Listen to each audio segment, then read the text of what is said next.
Hi hello welcome back to our channel. ఈరోజు అయితే మంచి ట్రెండింగ్లో ఉన్న హ్యాండ్ కటింగ్ అయితే చూపిస్తానండి. సో ఇక్కడ హ్యాండ్ లెంత్ వచ్చేసి 10 ఇంచెస్. సో మనకి ఈ 5 ఇంచెస్ ఎందుకు అంటే బార్డర్ అండి. సో బార్డర్ 5 ఇంచెస్, శారీలో వచ్చిన మెయిన్ క్లాత్ వచ్చేసి 5 ఇంచెస్. సో హ్యాండ్ వచ్చేసి యాక్చువల్ హ్యాండ్ లెంత్ వచ్చేసి 9 ఇంచెస్ అండి. సో 9 ఇంచెస్ అంటే మనం ఎక్స్ట్రా ఒక 1 ఇంచ్ పెట్టుకోవాలి కదా.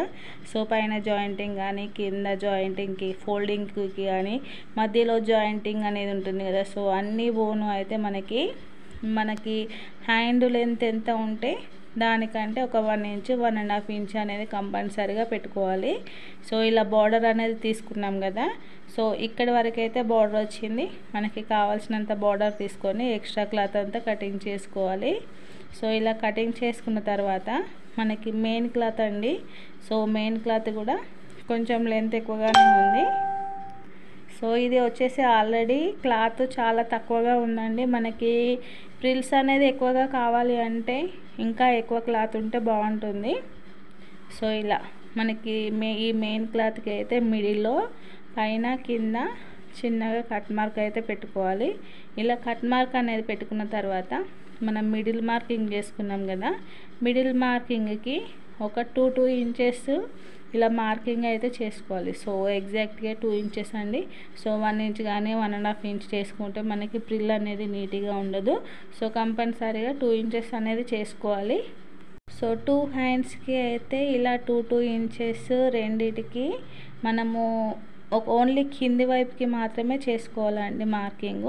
ఇలా మార్కింగ్ చేసుకొని మనము మార్కింగ్ చేసుకున్నది ఇలా మిడిల్లోకి వచ్చేట్టు. సో ఒక కుచ్చు పైన ఒక కుచ్చు, మనకి ఎన్ని ప్రిల్స్ క్లాత్ ఎంత ఉంటే అంత క్లాత్ అన్ని మార్కింగ్స్ పెట్టుకొని అన్ని ప్రిల్స్ అయితే పెట్టుకొని ఒకదానిపైన ఒకటి, అంటే కింద మనకి వి షేప్లో వి అనే ఎడ్జ్ ఎలా ఉంటుందో సేమ్ అలాగే వి షేప్ వచ్చేట్టు. సో ఇలా మళ్ళీ సెకండ్ వైపుకి కూడా సేమ్ ఇలాగే పెట్టుకోవాలి. సో చూస్తున్నారు కదా. ఇలా మళ్ళీ రెండు, ఇటు రైట్ సైడ్ది లెఫ్ట్ సైడ్ది పక్కకి ఉండాలి. మళ్ళీ ఒకదానిపైన ఒకటి ఉండకూడదు. రైట్ సైడ్ పెట్టిన కుచ్చులు, లెఫ్ట్ సైడ్ పెట్టిన కుచ్చులు పక్కకి ఉండాలి. మళ్ళీ రైట్ సైడ్ ఇలా కుచ్చు మీద కుచ్చుయే వచ్చేట్టు చూసుకోవాలండి. సో ఇక్కడ చూస్తున్నారు కదా, మనకి కరెక్ట్గా అయితే వచ్చింది. సో ఇలా కింద ఒక కుచ్చుల మందమే ఒక కుట్టు అయితే వేసుకోవాలి. అలా కుట్టు అనేది వేసుకున్న తర్వాత మనకి పైన ఇలా వి షేప్ ఎలా ఉంటుందో సేమ్ అలాగే మనం కింద పెట్టుకున్న ఈ కుచ్చులు అనేవి ఉన్నాయి కదా, పైకి ఇలాగా కరెక్ట్గా సెట్ చేసుకోవాలండి. సో కుట్టు వస్తే ఇలా డైరెక్ట్గా కుట్టవచ్చు, లేదు అంటే ప్రతి కుచ్చుకి అయితే పిన్ పెట్టుకొని కరెక్ట్గా సెట్ చేసుకొని మళ్ళీ సేమ్ ఇలా రౌండ్గా వచ్చేట్టు. సో ఇక్కడ చూస్తున్నారు కదా, ఈ క్లాత్ వచ్చేసి కొంచెం లేస్తుందండి. సో కొంచెం ఇబ్బందిగా ఉంది. సో కుచ్చులు అనేటివి కరెక్ట్గా సెట్ చేసుకోవాలి. నేనైతే పిన్స్ ఏం పెట్టకుండా డైరెక్ట్గా ఇలా చేయి పెట్టేసే కుట్టాను. సో ఇలా మనకి ఈ కుచ్చులు అనేటివి ఇలా వి షేప్లో రావాలి. ఇట్లా వి షేప్లో వస్తే మనకి హ్యాండ్ డిజైన్, మనం అనుకున్న హ్యాండ్ డిజైన్ అయితే వస్తుంది.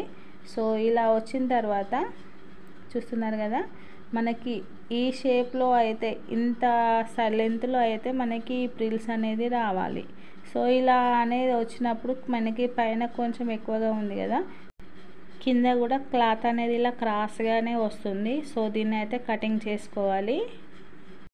సో ఇదే మెథడ్లో ఇంకో హ్యాండ్కి కూడా ప్రిల్స్ అయితే పెట్టుకుందామండి. సో ఇలా మిడిల్ మార్కింగ్ అనేది చూసుకోవాలి. మిడిల్ మార్కింగ్ అనేది చూసుకొని సో పైన కింద కంపల్సరీగా మిడిల్ మార్కింగ్ చేసుకోవాలి. సో ఇలా మిడిల్ మార్కింగ్ చేసుకున్నాక కంపల్సరీగా 2 ఇంచెస్ అయితే పెట్టుకోవాలండి. సో ఇలా 2 ఇంచెస్. అలాగే వీడియో చూస్తున్నారు కానీ లైక్ అయితే చేయట్లేదండి. సో మీకు కనుక వీడియో నచ్చినట్లయితే ప్లీజ్ లైక్ అయితే చేయండి. సో మీరు చేసే లైక్ అయితే నాకు చాలా మోటివేటివ్గా ఉంటుంది. అలాగే నా ఛానల్ అనేది కొత్త వాళ్ళకి కూడా రికమెండ్ అవుతుంది. సో ఇలా కుచ్చులు, సో ఇలా ఒక్కదానిపైన ఒకటి చూస్తున్నారు కదండి, ఇలా కరెక్ట్గా ఒకదానిపైన ఒకటి అయితే పెట్టేసుకోవాలి. ఇవి ఒకదానిపైన ఒకటి పెట్టాలి. మళ్ళీ ఆపోజిట్గా పెట్టేది దీని పక్క నుంచి పెట్టుకోవాలండి సేమ్ ఇలాగే. సో ఇక్కడ ఇలా అయితే పెట్టుకోవాలి. మనకి ఇలా వి షేప్లో అయితే వస్తుంది. సో ఇలా పెట్టుకోవాలి. సో పైన ఇలా కింద అన్నీ ఇలా కరెక్ట్గా పెట్టుకొని ఆ కుచ్చుల మీదనే ఒక కుట్టు వేసుకోవాలి. సో ఇలా కుట్టు అనేది వేసుకుంటే మనకి కుచ్చులు అనేవి కదలకుండా స్టిఫ్గా అయితే ఉండిపోతుంది కదా. సో ఇలా చిన్న కుట్టు వేసుకుంటే మనకి కింద అయిపోతుందండి. ఇప్పుడు మీద వచ్చేసి సేమ్ ఇలాగే కరెక్ట్గా సెట్ చేసుకోవాలి. సో నేను ఇప్పుడు వీటికైతే పిన్ పెట్టి ఎలా చేసుకోవాలో చూపిస్తాను. ఇలా స్టిఫ్గా క్లాత్ని సాఫ్ట్గా స్టిఫ్గా ఉండేట్టు చూసుకొని ఈ మూడింటిని ఇండివిజువల్గా అయినా పెట్టుకోవచ్చు, లేదంటే 3-4 కుచ్చులకి ఇలా మొత్తం కుచ్చులు కదలకుండా ఉండేట్టు పిన్ అయితే పెట్టేసుకోవాలి. ఇలా కరెక్ట్గా సెట్ చేసుకొని సో ఇక్కడ అయితే క్లాత్ కొంచెం పైకి లేస్తుందండి, ప్రిల్స్ అస్సలకి ఆగట్లేదు. సో ఇలా కరెక్ట్గా స్టిఫ్గా అనుకోవాలండి. స్టిఫ్గా అనుకొని ఇలా పిన్ అయితే పెట్టేసుకుంటే మనకి ఈ కుచ్చులు అలాగే ఉంటాయి. ఇప్పుడు ఈ పైనుంచి మళ్ళీ కరెక్ట్గా సెట్ చేసుకొని పైనుంచి ఒక కుట్టు వేసుకుంటే అయిపోతుంది. సో ఇలా పైన మళ్ళీ ఈ కుచ్చులని కరెక్ట్గా సెట్ చేసుకొని అయితే స్టిచ్చింగ్ వేసుకోవాలి.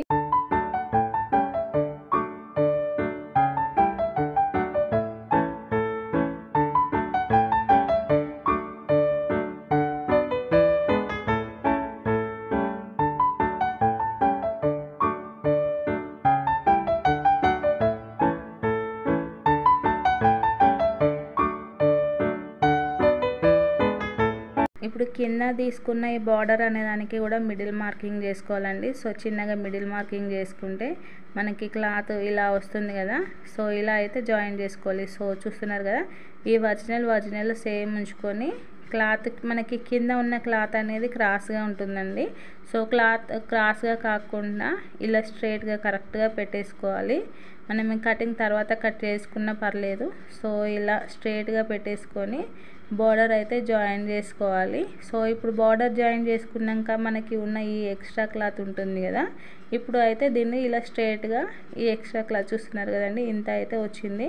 సో ఈ ఎక్స్ట్రా క్లాత్ అయితే కట్ చేసుకోవాలి. సో ఇప్పుడు కట్ చేసుకున్న తర్వాత మళ్ళీ ఈ క్లాత్ అంటే కింద ఉన్న బార్డర్ని వచ్చేసి ఇలా కిందికి అనుకొని దానిపైనుండి అయితే ఇంకొక కుట్టు అనేది వేసుకోవాలి.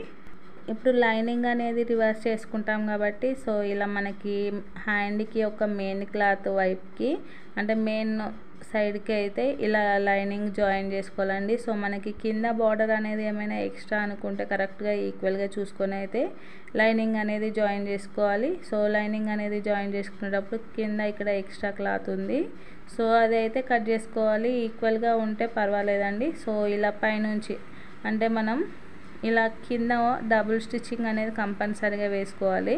సో మనకి మెయిన్ క్లాత్కి ఆ ఎడ్జెస్ అనేవి ఉంటాయి కదా, అవి లైనింగ్ వైపుకి ఉంచుకొని సో లైనింగ్ వైపు పైననే మనము డబుల్ స్టిచ్చింగ్ అనేది వేసుకోవాలి. అలా వేసుకుంటే మనకి లైనింగ్ అనేది బయటికి రాకుండా ఉంటుంది.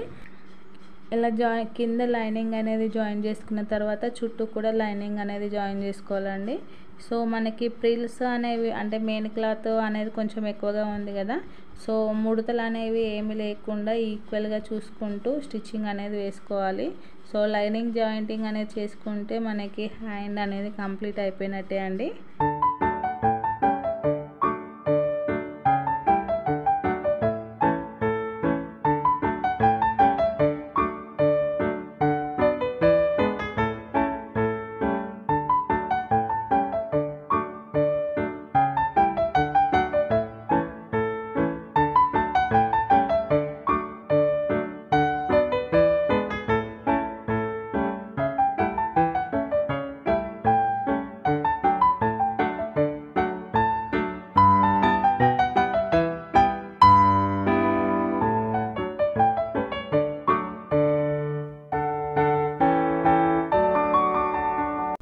సో ఫైనల్లీ అయితే 2 హ్యాండ్స్ అనేవి కంప్లీట్ అయిపోయాయి. మనకి ఇంకా ప్రిల్స్ అనేవి ఎక్కువగా కావాలి అనుకుంటే క్లాత్ అనేది ఎక్కువగా ఉంచుకుంటే సరిపోతుంది.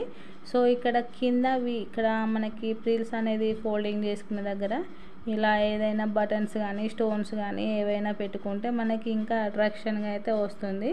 సో చూస్తున్నారు కదా, మనము ఎంత జాగ్రత్తగా పెట్టినా కూడా క్లాత్ని బట్టి ప్రిల్స్ అనేవి పైకి లేస్తూ ఉంటాయి. సో అది అయితే కస్టమర్ చాయిస్ అండి. సో కస్టమర్ చెప్పినట్టు మనం డిజైన్ అనేది చేయాలి కాబట్టి హ్యాండ్ స్టిచ్చింగ్ చేసేటప్పుడు లోతు మాత్రం కంపల్సరీగా తీసుకోవాలి. సో ఫైనల్లీ అయితే బ్లౌజ్కి అయితే హ్యాండ్స్ అనేవి జాయిన్ చేశాను. సో ఈ బ్లౌజ్ వచ్చేసి బోట్ నెక్ బ్లౌజ్ అండి. So front side prince cut, back side వచ్చేసి డ్రాప్ వచ్చింది.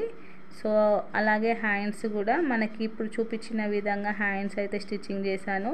మనకి బోటింగ్ స్టైల్లో అయితే ప్రిన్స్ కట్ బ్లౌజ్ ఎలా ఉంటుందో అలా అయితే స్టిచ్చింగ్ చేశానండి. దీని లింక్ అయితే డిస్క్రిప్షన్లో యాడ్ చేస్తాను.